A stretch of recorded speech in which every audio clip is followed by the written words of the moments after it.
Alors, ce cours numéro 2 consacré à l'expression du patrimoine génétique va nous permettre aujourd'hui de comprendre ce que signifie transcription.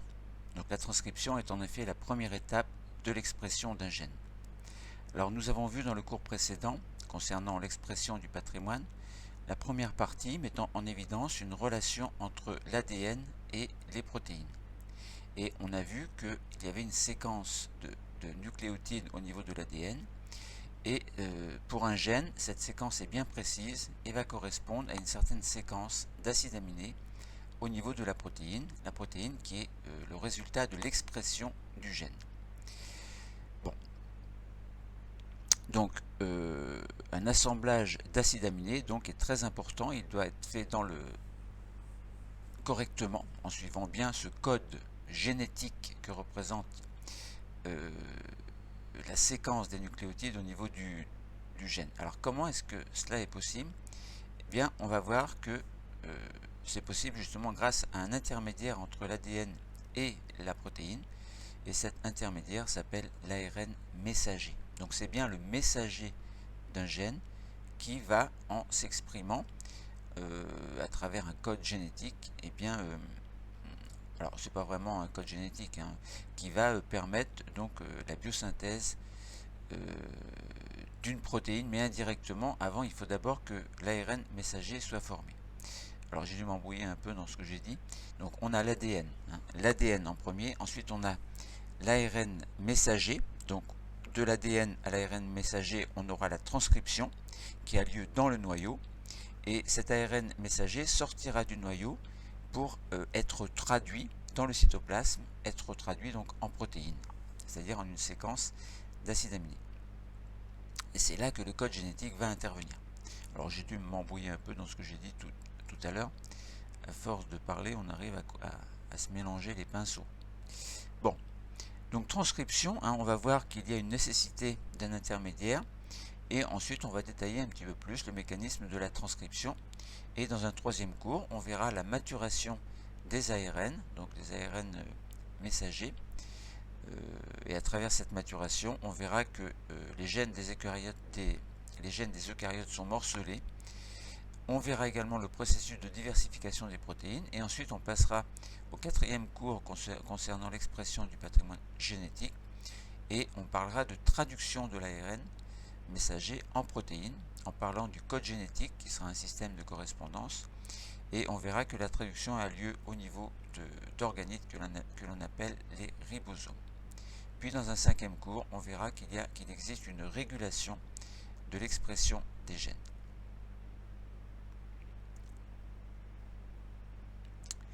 Donc voilà. Alors, commençons par essayer de comprendre. Donc l'ARN, c'est quoi l'ARN? ARN signifie acide ribonucléique. Alors, dans l'ADN, on avait l'acide désoxyribonucléique. Bon, dans l'ARN, il y a une fonction hydroxyle en moins, un OH en moins, et c'est au niveau d'un sucre qu'on appelle le ribose. Et pour l'ADN, c'était le acide désoxyribonucléique, c'était le désoxyribose. Donc il n'y a pas cette fonction OH particulière dans l'ADN, enfin au niveau du ribosome, au niveau du sucre, donc le ribose qui devient désoxyribose, et au niveau de l'ARN, il y a bien cette fonction hydroxyle donc au niveau du ribose. Bon, donc ARN, acide ribonucléique, on va voir que c'est un intermédiaire entre les gènes et les protéines. Alors, il y a plusieurs types d'ARN, hein, mais nous, on s'intéresse surtout à l'ARN messager, même si on parlera peut-être un petit peu dans la traduction de ce que l'on appelle les ARN de transfert. Alors, les gènes détiennent des informations, évidemment. L'information comme quoi donc à un gène va correspondre une protéine, alors protéine structurale ou enzymatique, hein. Enfin, ou enzymatique structurale ou fonctionnelle, hein, que ce soit une hormone ou que ce soit voilà, bon, il y a différents types de protéines. Donc les gènes détiennent des informations qui vont gouverner l'assemblage des acides aminés, et donc en protéines. Donc l'ARN messager, donc en tant qu'intermédiaire, va posséder une certaine séquence de nucléotides qui sera un petit peu différente de celle de l'ADN. Bon, nous allons en parler tout à l'heure.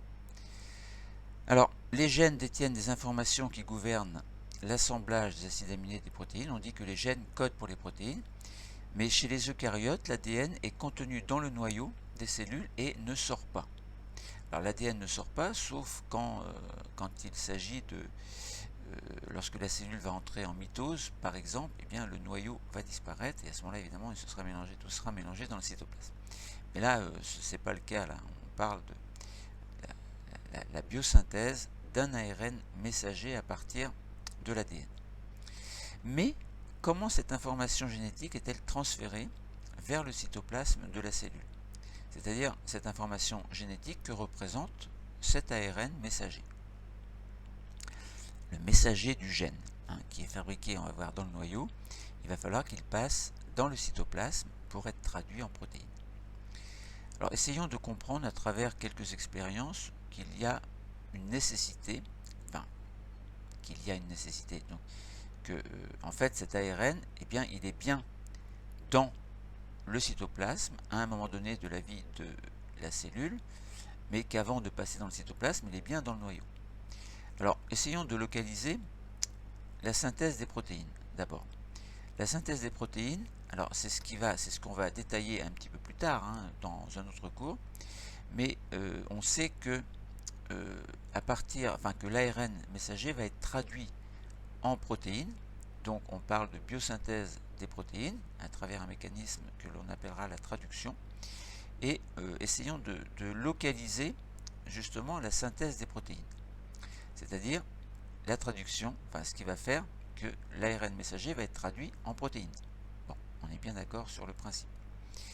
Alors, on a dit que en théorie, puisque l'ARN messager est le représentant d'un gène particulier, donc de l'ADN, une partie de l'ADN, qui est dans le noyau, ça veut dire que dans la photographie que vous allez pouvoir vous procurer sur Internet, concernant la localisation de la synthèse des protéines, on voit une cellule qui réalise une importante activité protéique.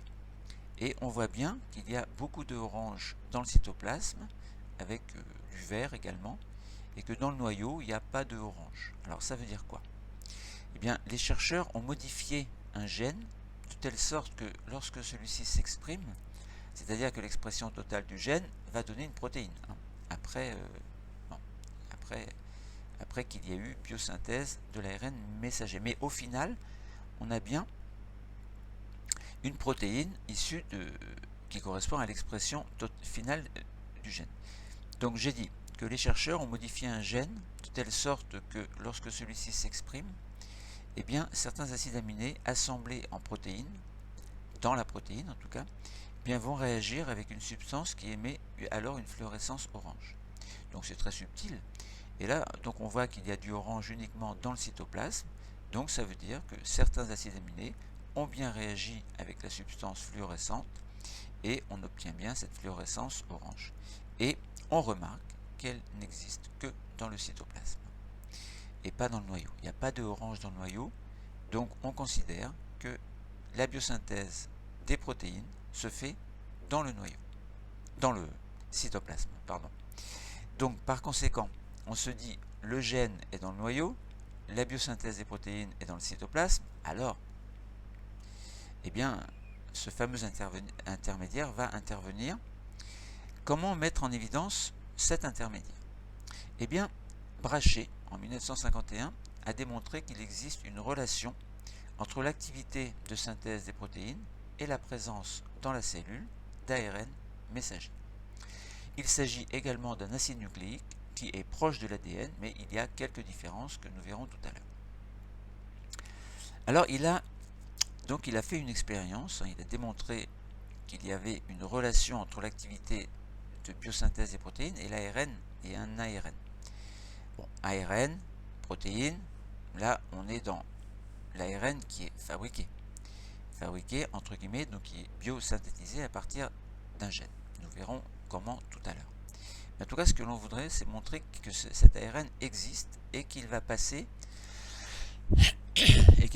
dans le cytoplasme. Donc il sera d'abord dans le noyau, puis il va passer dans le cytoplasme.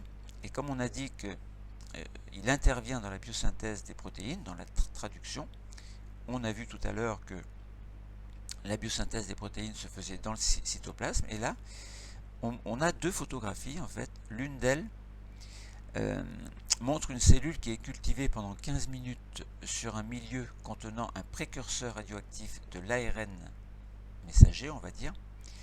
Et on voit que dans cette localisation, donc on voit la radioactivité qui est située essentiellement dans le noyau, très peu dans le cytoplasme. Alors très peu dans le cytoplasme, on peut très bien imaginer que cet ARN messager qui est dans le noyau, peut-être qu'il va sortir du noyau pour aller dans le cytoplasme. Après, on se posera la question comment est-ce qu'il peut sortir. Et dans une deuxième cellule, elle aussi cultivée pendant 15 minutes sur un milieu contenant un précurseur radioactif de l'ARN, mais on la place 1 heure sur un milieu non radioactif. Et on s'aperçoit qu'au bout d'1 heure, eh bien, il n'y a plus rien, il n'y a plus de radioactivité dans le noyau, mais la radioactivité est éparpillée un petit peu partout dans le cytoplasme. Donc ça veut dire quoi? Eh bien, si on exploite ce résultat, on s'aperçoit que la radioactivité est passée du noyau au cytoplasme. Or, comme ça correspond à de l'ARN qui est devenu, radioactif, eh bien ça veut dire tout simplement que l'ARN messager est passé du noyau au cytoplasme. Alors maintenant, on peut se poser la question comment? Bon, on verra ça tout à l'heure. Alors on propose une activité pratique. Alors il existe un colorant qu'on appelle le vert de méthylpyronine, qui est un colorant qui va colorier de manière spécifique l'ADN en vert et l'ARN en rose. Alors on peut prendre un fragment d'épiderme d'oignon et puis on met un petit peu de méthylpyronine et puis on observe au microscope, on essaie de localiser l'ADN et l'ARN. Eh bien on s'aperçoit que l'ADN est bien localisé dans le noyau, puisque pourquoi? Parce que tout est vert dans le noyau. Alors il y a deux petits points, il y a deux petites auréoles qui sont rosâtres. Alors on peut se dire qu'il y a sans doute un petit peu d'ARN localisé à droite et à gauche. Maintenant, nous n'en parlerons pas ici. Mais en dehors du noyau, dans le cytoplasme, on s'aperçoit qu'il y a beaucoup de rose. Et ce rose, on a dit que c'est caractéristique des ARN, puisque l'ARN se colore en rose lorsque l'on fait agir le méthylpyronine, donc ce colorant. Donc on a bien l'ADN dans le noyau, et puis dans le cytoplasme, on a bien des ARN. Bon, après on se dit donc, les ARN sont fabriqués dans le noyau. Bon, comment? On verra après. Ils vont passer dans le cytoplasme, mais comment est-ce que c'est possible?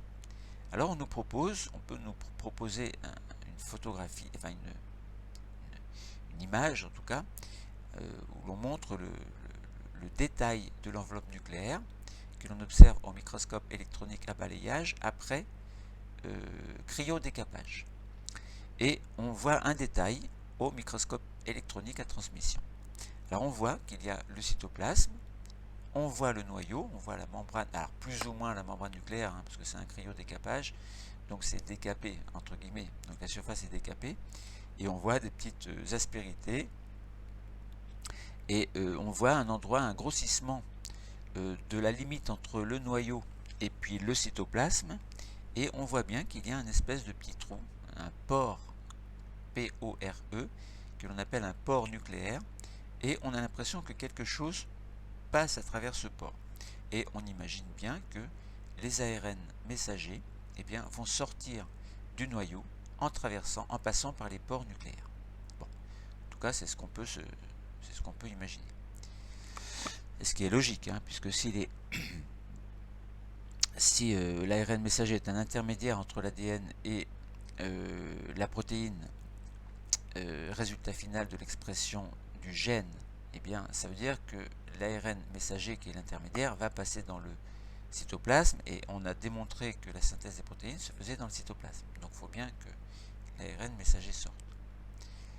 Alors, ensuite, ARN, ADN, tout à l'heure je vous ai dit acide ribonucléique, acide désoxyribonucléique, quelles sont les différences et les similitudes entre l'ADN et l'ARN messager par exemple. L'ADN acide désoxyribonucléique, ARN acide ribonucléique, donc acide dans les deux cas. Bon, on a l'acidité qui est due à l'acide phosphorique. Désoxyribose, ribose. Désoxyribose dans l'ADN, donc on a un sucre qui est le désoxyribose qui possède une fonction hydroxyle en moins, alors que dans l'ARN, donc dans l'ADN, alors que dans l'ARN, on a le ribose, on n'a pas le désoxyribose, donc on a bien la fonction hydroxyle en plus. D'où la différence au niveau du sucre. Et puis nucléique, dans les deux cas, c'est pareil. Mais donc chimiquement, ce sont deux molécules qui sont très proches, mais l'ADN possède une double hélice, alors que l'ARN ne possède qu'un seul brin. Il n'y a pas d'hélice dans l'ARN, alors que la molécule d'ADN forme une double hélice, alors due au fait que les nucléotides, enfin les bases azotées sont complémentaires 2 à 2 et ça impose en fait une hélicité. Enfin hélicité, je ne sais pas si on peut dire ce mot-là, mais en fait le fait que les deux brins forment une double hélice, une fois qu'ils sont reliés entre eux par les liaisons hydrogènes. Donc qui se font entre les nucléotides complémentaires TA d'une part et CG d'autre part, ou GC, on peut dire l'inverse. Bon, voilà, donc par ailleurs, l'ARN n'a pas de thymine, mais de l'uracile à la place. Donc pas de thymine, uracile. Alors, il existe plusieurs catégories d'ARN, comme je vous ai dit tout à l'heure. L'ARN assurant le transfert de l'information génétique est qualifié simplement d'ARN messager. L'ARN messager est le véritable messager du gène. Alors, l'intérêt, donc cet ARN est une molécule bien plus courte que l'ADN en fait, et l'intérêt d'avoir un messager, c'est que dans le noyau, l'information génétique va rester. Il n'est pas question que l'ADN, donc que les gènes, que l'information génétique sorte du noyau, ça reste dans le noyau. Donc des intermédiaires sont fabriqués, ce sont les ARN messagers qui eux peuvent sortir du noyau et sortent du noyau pour être traduits en protéines. Bon, donc voilà, hein, si on peut s'amuser avec un logiciel de modélisation moléculaire comme Génigène par exemple, ou Limmol, pas Génigène, mais Génigène c'est autre chose, mais comme Limmol, admettons. Donc on peut s'amuser à voir donc les molécules d'ADN et d'ARN sous forme de représentations qui vont mettre en évidence les nucléotides et entre autres l'uracile qui remplace bien la thymine. Alors maintenant, quel est le mécanisme de la transcription et est-ce qu'il y a des images qui peuvent nous permettre de dire bien ça, ce sont des images de transcription. Donc transcription de l'ADN en ARN. Alors il faut bien penser que cette transcription a lieu dans le noyau. Donc ça veut dire que il va y avoir une biosynthèse d'ARN, donc d'ARN messager dans ce cas-là, et qu'il va y avoir une enzyme que l'on appelle ARN polymérase.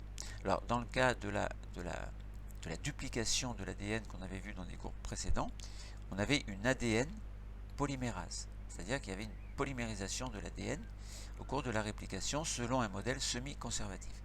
Et bien là, ce n'est pas l'ADN polymérase qui va agir, mais c'est une ARN polymérase, c'est-à-dire une enzyme qui va agir pour faire en sorte que un des deux brins de l'ADN soit transformé entre guillemets en ARN messager. Alors comment est-ce que ça se passe? Donc, déjà, si on regarde une image, on voit donc dans une photographie une observation au microscope électronique et à partir de la molécule d'ADN du gène se construisent progressivement les ARN messagers.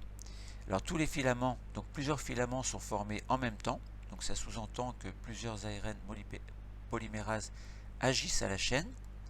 Alors comment est-ce que ça se passe? Eh bien, dans le noyau des cellules, une enzyme, l'ARN polymérase, va parcourir la portion d'ADN qui va correspondre au gène à exprimer et il va séparer les deux brins d'ADN. Alors jusque-là, ça ressemble un petit peu à ce que faisait l'ADN polymérase.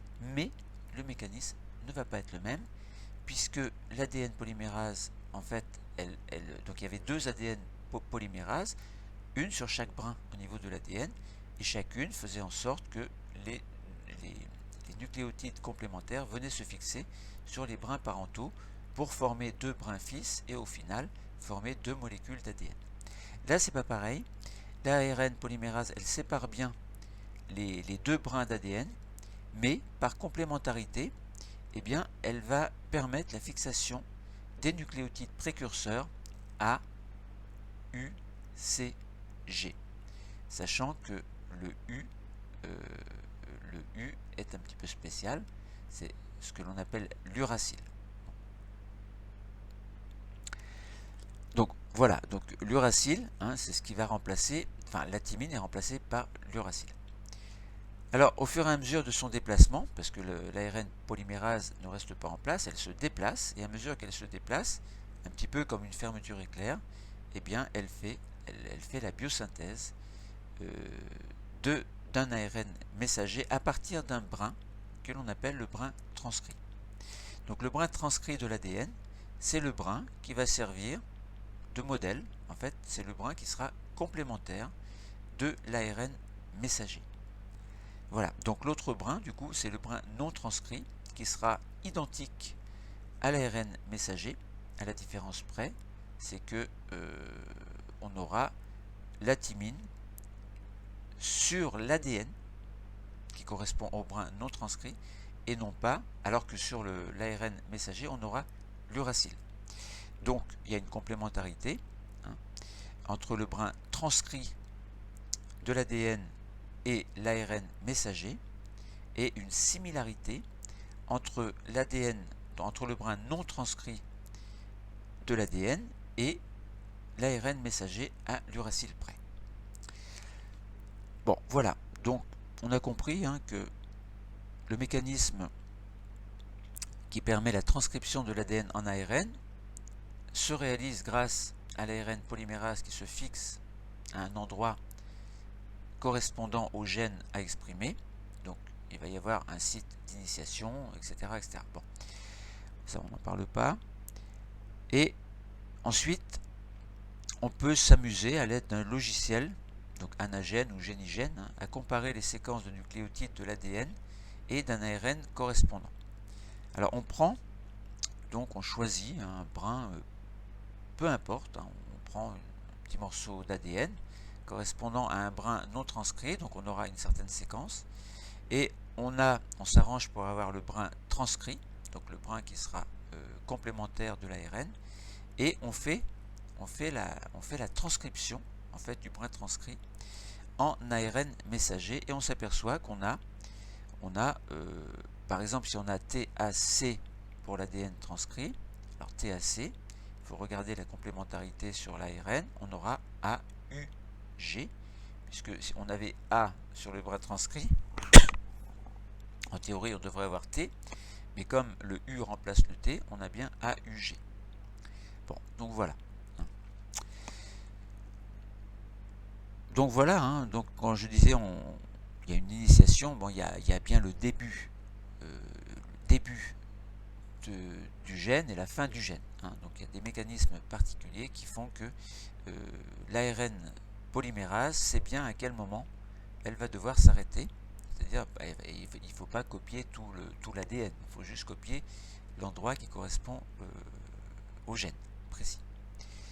Voilà, donc on a bien compris comment l'information de l'ADN était transmise au cytoplasme. On a bien montré qu'il y avait un transfert d'ARN messager, donc du noyau vers le cytoplasme, et que l'ARN messager possède la même information que l'ADN, alors quelques petites différences près évidemment. Voilà.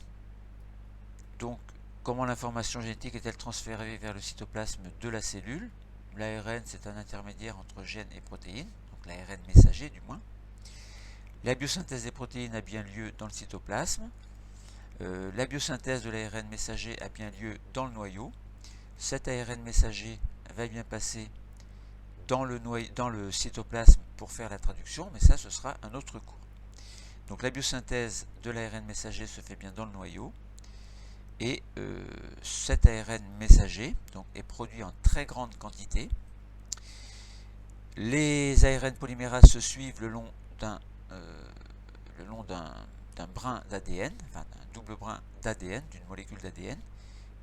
Elle travaille, donc ces ARN polymérases travaillent à la chaîne, fabriquent de nombreux ARN de messagers qui vont passer dans le cytoplasme et pour être prêts à être traduits en protéines. Voilà. Donc dans le premier cours, on avait vu que un gène, donc côté ADN, correspond à une protéine. Et bien là, on a vu que à un gène correspond un ARN messager. Alors on verra que c'est pas si simple, hein, bon. Mais là, on va dire un ARN messager. Et puis à cet ARN messager va correspondre une protéine. Autrement dit, on revient au fait que à partir de l'ADN, on obtient bien une protéine. La protéine, c'est le phénotype moléculaire qui est l'expression en fait d'un gène. A noter que l'ARN messager est aussi un phénotype moléculaire. Bon, alors autrefois on disait que c'était pas un phénotype moléculaire. Maintenant, dans certains articles, personnellement, j'ai vu que c'était, et donc c'est nouveau en fait depuis quelques années déjà, hein, l'ARN messager correspond bien au phénotype moléculaire également, de même que la protéine qui est l'expression finale d'un gène à traduire. Le cours est terminé. Merci.